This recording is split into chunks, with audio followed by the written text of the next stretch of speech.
सांस्कृतिक विविधता और धार्मिक आस्थाओं के बीच रचा बसा एक देश है। आज से नहीं, हजारों वर्षों से मंदिरों की परंपरा के सांचे में ढला भारत। ये मंदिर सिर्फ पूजा और आस्था का स्थल नहीं होते, बल्कि ये सांस्कृतिक, धार्मिक, ऐतिहासिक और सामाजिक धरोहरों का एक केंद्र, एक प्रतीक होते हैं। हर मंदिर के साथ उस जगह की प्राचीन परंपराएं, रीति रिवाज और संस्कृति जुड़ी होती है, जो उसे खास बनाने का काम करती है। पिछले 11 वर्षों में प्रधानमंत्री नरेंद्र मोदी के नेतृत्व में भारत की सांस्कृतिक यात्रा रंगोली की तरह निखरी है, रंग बिरंगी परंपराओं से जुड़ी और दुनिया के लिए खुली। बीते एक दशक में भारत ने जो विकास यात्रा तय की है, उसमें आधुनिक इंफ्रास्ट्रक्चर के साथ साथ सांस्कृतिक चेतना का पुनर्जागरण भी समाहित है। हाईवे से लेकर हेरिटेज तक, हवाई अड्डों से लेकर आस्था पथ तक, भारत ने एक ऐसा विकास मॉडल रचा है जिसमें आर्थिक समृद्धि और सांस्कृतिक अस्मिता एक दूसरे के पूरक बन गए हैं। प्रधानमंत्री नरेंद्र मोदी के नेतृत्व में देश में मंदिरों के गलियारों और तीर्थ स्थलों का अभूतपूर्व पुनर्विकास हुआ है। भव्य काशी विश्वनाथ कॉरिडोर से लेकर अयोध्या में रामलला की दिव्य उपस्थिति तक सरकार विरासत को संरक्षित कर रही है। महाकाल लोक उज्जैन, मां कामाख्या मंदिर, केदारनाथ धाम और जूना सोमनाथ मंदिर के जीर्णोद्धार से भारत की आध्यात्मिक आत्मा को एक नई ऊर्जा मिली है।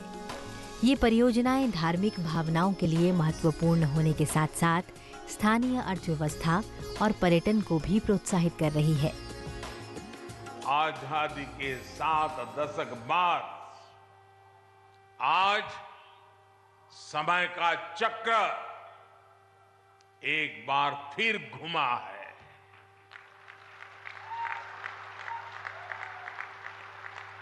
देश अब लाल किले से गुलामी की मानसिकता से मुक्ति और अपनी विरासत पर गर्व की घोषणा कर रहा है। जो काम सोमनाथ से शुरू हुआ था, वो अब एक अभियान बन गया है। आज काशी में विश्वनाथ धाम की भव्यता भारत के अविनाशी वैभव की गाथा गा रही है। आज महाकाल महालोक हमारी अमरता का प्रमाण दे रहा है। आज केदारनाथ धाम भी विकास की नई ऊंचाइयों को छू रहा है। बुद्ध सर्किट का विकास करके भारत एक बार फिर दुनिया को बुद्ध की तपोभूमि पर आमंत्रित कर रहा है। देश में राम सर्किट के विकास के लिए भी तेजी से काम हो रहा है और अगले कुछ सप्ताह में अयोध्या में राम मंदिर का निर्माण भी पूरा होने जा रहा है। हम्पी के कालातीत मंदिरों से लेकर शास्त्रीय संगीत और नृत्य की जीवंत परंपराओं तक सरकार ने मूर्त और अमूर्त दोनों तरह की विरासत को नई ऊर्जा दी है। भूले बिसरे नायकों को याद किया गया है और आधुनिक साधनों के माध्यम से प्राचीन ज्ञान को संरक्षित किया गया है। ये सभी प्रयास मिलकर भारत की भावना को गर्व के साथ दुनिया तक पहुंचाते हैं। संस्कृति जड़ों को गहरा कर रही है। आध्यात्मिक सर्किट और आधुनिक तीर्थ सुविधाओं के माध्यम से भारत के सभ्यतागत गौरव को निर्बाध रूप से पुनर्जीवित किया जा रहा है। अमेरिका, ब्रिटेन से वापस लौटते सैकड़ों पुरावशेष हों या यूनेस्को द्वारा भारत की विरासत को दी गई वैश्विक मान्यता हो, ये हर पहलू न केवल राष्ट्र की आत्मा को छूते हैं, बल्कि विकास के बड़े कैनवास पर भावनात्मक रंग भी भरते हैं। काशी विश्वनाथ कॉरिडोर परियोजना ने वाराणसी के प्राचीन घाटों, संकरी गलियों और मंदिर तक पहुंच मार्ग को बदलकर इसे पुनर्जीवित कर दिया है। महाकाल लोक परियोजना को विश्व स्तरीय सुविधाएं और आध्यात्मिक माहौल प्रदान करने के लिए शुरू किया गया था, जिससे महाकालेश्वर मंदिर में तीर्थ यात्रियों का अनुभव समृद्ध हो सके। ये अयोध्या है, ये नगरी है आध्यात्म की, आस्था की, भगवान श्री राम के अवतरण की पुण्य धरती, सनातन संस्कृति का नाभि केंद्र, सप्तपुरियों में सर्वश्रेष्ठ आदि नगरी अयोध्या में भगवान श्री राम के भव्य मंदिर का निर्माण हो रहा है। सतत शाश्वत सरयू की धारा साक्षी है सनातन सभ्यता के हर अध्याय की। अयोध्या परंपरा से, सांस्कृतिक धरोहर से, चरित्र से, इतिहास से, प्राग ऐतिहास से, अनादिकाल से राममय है। वर्तमान समय को अगर सनातन संस्कृति का संक्रांति काल कहा जा सकता है तो यह समय अयोध्या के नव निर्माण का स्वर्ण काल भी है। अयोध्या का वनवास समाप्त हो चुका है। श्री राम जन्मभूमि पर जन आकांक्षा दिव्य भव्य आकार ले रही है तो दूसरी ओर अयोध्या के गौरव की पुनर्स्थापना हो रही है। आध्यात्मिक नगरी अयोध्या के मूल भाव को संजोकर नया कलेवर दिया गया है। हर किसी की जिंदगी में कुछ दिन ऐसे होते हैं जिन्हें वो बार बार, हजार बार जीना चाहते हैं। ऐसा ही दिन 5 अगस्त 2020 है, जनमानस के हर्ष और अजेय अयोध्या के उत्कर्ष का दिन, राम में आस्था रखने वालों के अंतहीन इंतजार के अंत का दिन, अयोध्या में राम मंदिर की चाहत रखने वालों की आस पूरी होने का दिन। 5 अगस्त 2020।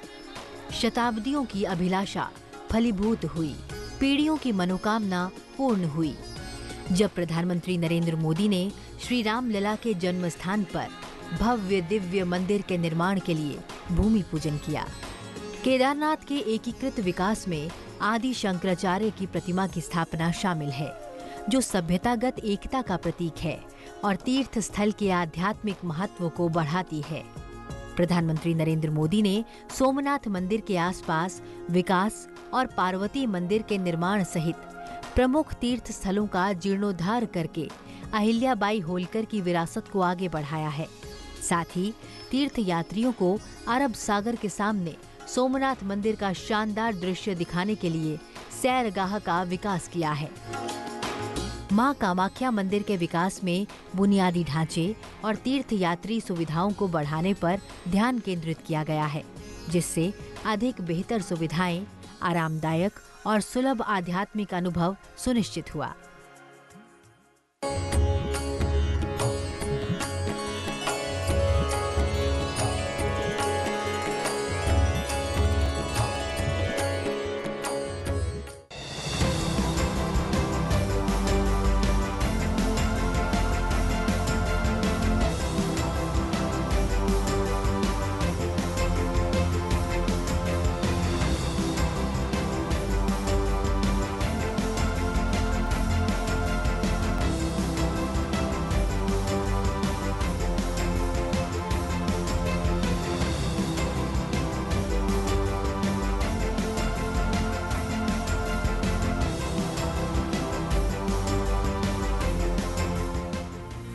पवित्र मंदिरों के पुनरुद्धार, पुनर्स्थापन और नवीनीकरण के माध्यम से भारतीय संस्कृति का पुनरुद्धार किसी राष्ट्र की ताकत और पहचान को आकार देने में सबसे खास महत्व रखता है। किसी समाज की सांस्कृतिक विरासत उसके मूल्यों, परंपराओं और साझा अनुभवों की परिणति है, जो एकता और उद्देश्य की भावना को बढ़ावा देती है। भारत की एकता इसकी संस्कृति में गहराई से निहित है, जो 5000 से अधिक वर्षों से विकसित हुई है और भौगोलिक और राजनीतिक सीमाओं से परे एक एकीकृत शक्ति के रूप में काम करती है। ये एकीकृत शक्ति ही दुनिया को भारत की ओर आने को मजबूर कर रही है। भारत विदेशी पर्यटकों के बीच काफी लोकप्रिय हो रहा है। इसमें भारत की समृद्ध सांस्कृतिक विरासत, ऐतिहासिक स्थल, विविध प्राकृतिक सुंदरता, धार्मिक महत्व का आकर्षण और बढ़ती पर्यटक सुविधाएं शामिल हैं।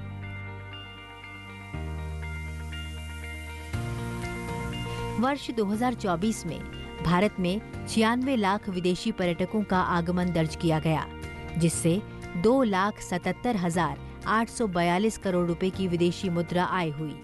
ये संख्याएं न केवल बढ़ती पर्यटन रुचि को दर्शाती हैं, बल्कि भारत के उन्नत बुनियादी ढांचे और इसके नए सांस्कृतिक आकर्षण में बढ़ते विश्वास को भी दर्शाती है। तीर्थ स्थलों के लिए संपर्क बढ़ाने के लिए 4 धाम परियोजना में यमुनोत्री, गंगोत्री, केदारनाथ और बद्रीनाथ को जोड़ने वाले 5 मौजूदा राष्ट्रीय राजमार्गों का सुधार शामिल है। जुलाई 2024 तक कुल 825 किलोमीटर लंबाई में से 616 किलोमीटर का काम पूरा हो चुका है। सरकार ने उत्तराखंड में गोविंद घाट से हेमकुंड साहिब जी तक 12.4 किलोमीटर रोपवे परियोजना को मंजूरी दे दी है। परियोजना में 2,730 करोड़ रुपए से अधिक की लागत आएगी। बौद्ध सर्किट के तहत उत्तर प्रदेश के श्रावस्ती, कुशीनगर और कपिलवस्तु में प्रमुख बौद्ध स्थलों के विकास के लिए 87.89 करोड़ रुपए आवंटित किए गए हैं।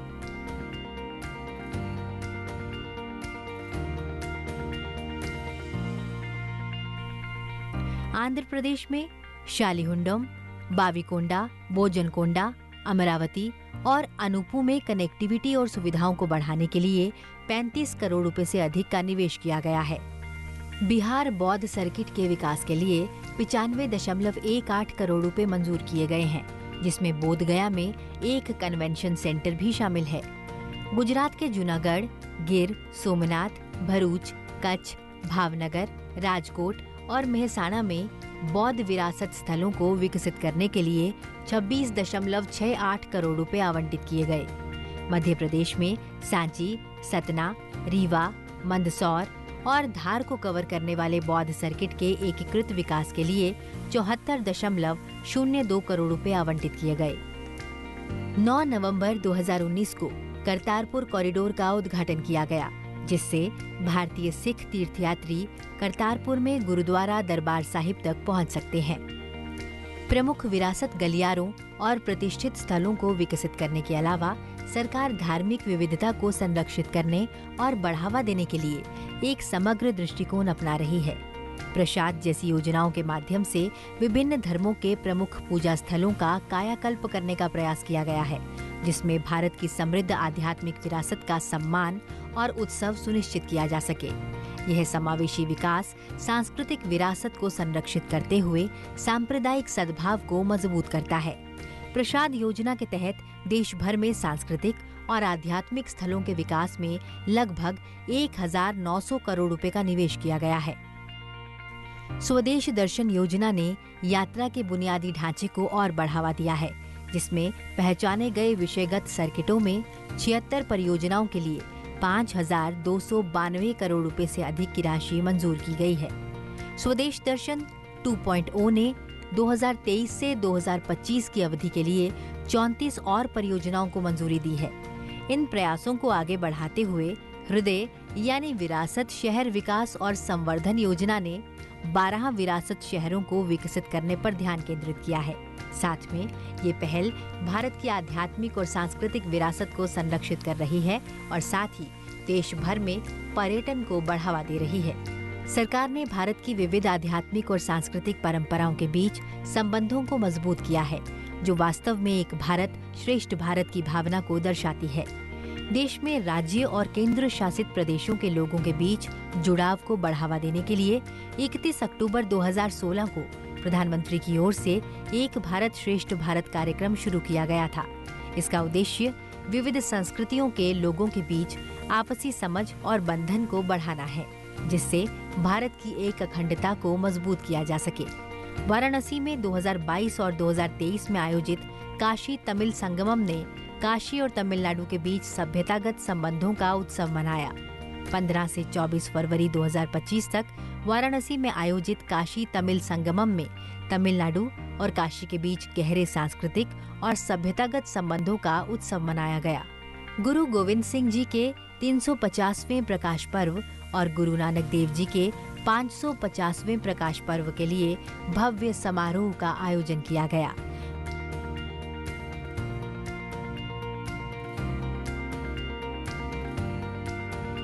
वैश्विक बौद्ध शिखर सम्मेलन के जरिए भारत ने वैश्विक मंच पर बौद्ध धर्म के साथ अपने आध्यात्मिक और दार्शनिक बंधन की पुष्टि की। प्रधानमंत्री नरेंद्र मोदी ने अष्टांगिक मार्ग की कालातीत प्रासंगिकता पर प्रकाश डाला। इसे वैश्विक कल्याण और सतत विकास के लिए मार्गदर्शक प्रकाश कहा। महाकुंभ 2025 अब तक के सबसे बड़े आध्यात्मिक आयोजनों में से एक बन गया है। केवल एक महीने में 66 करोड़ से अधिक श्रद्धालु शामिल हुए, जो 45 दिनों में अपेक्षित 45 करोड़ को पार कर गए। इसने जातियों, धर्मों और संस्कृतियों में एकता को भी बढ़ावा दिया।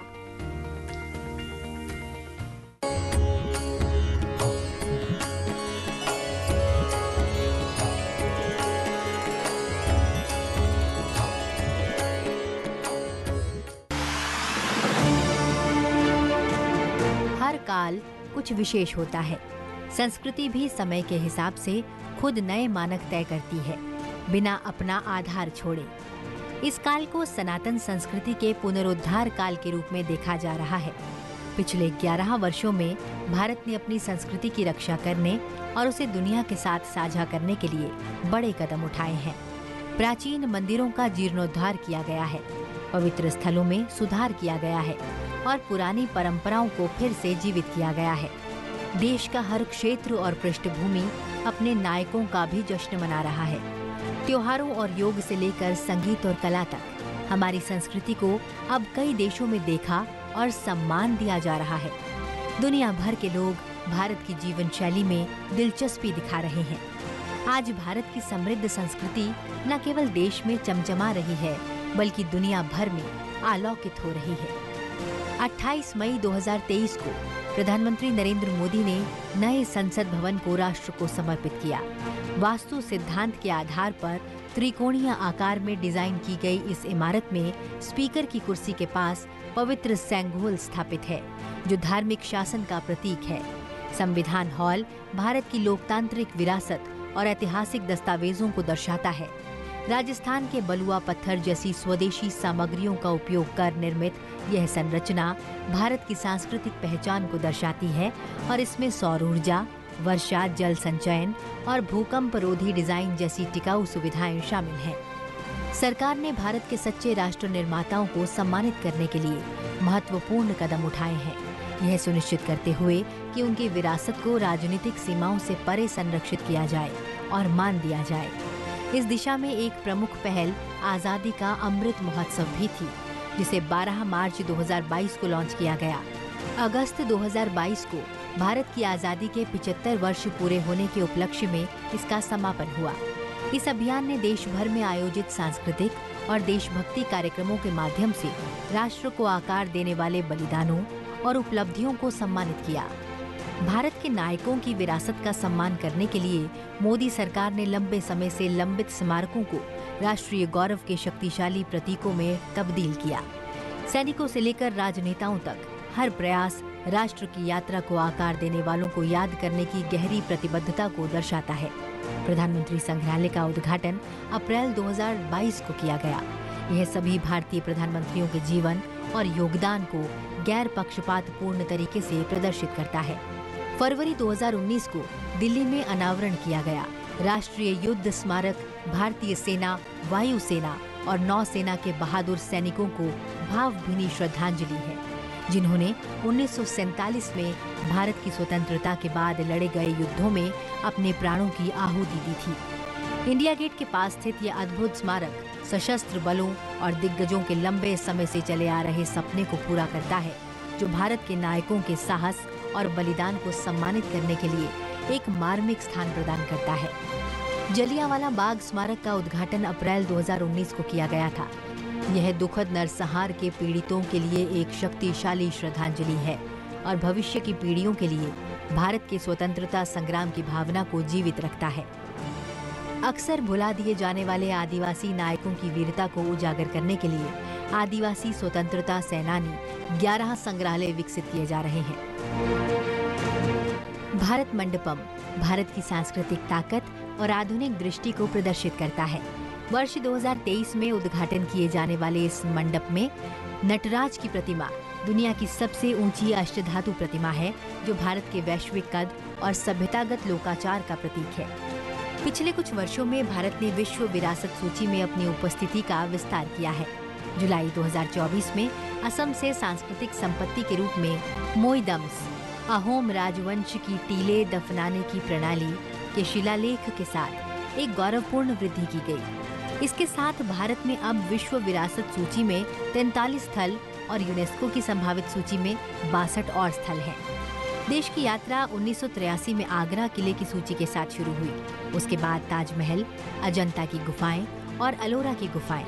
इन स्थलों को न केवल इतिहास के प्रतीक के रूप में बल्कि आने वाली पीढ़ियों के लिए सीखने की जगह के रूप में भी संरक्षित किया जाता है। देश की खोई हुई विरासत को वापस लाना सरकार की प्राथमिकता रही है। वर्ष 2014 से 642 चोरी की गई प्राचीन वस्तुओं का पता लगाया गया है और उन्हें देश में वापस लाने का कार्य विभिन्न चरणों में है। 2016 से अमेरिका से भारत को वापस की गई सांस्कृतिक कलाकृतियों की कुल संख्या 578 है।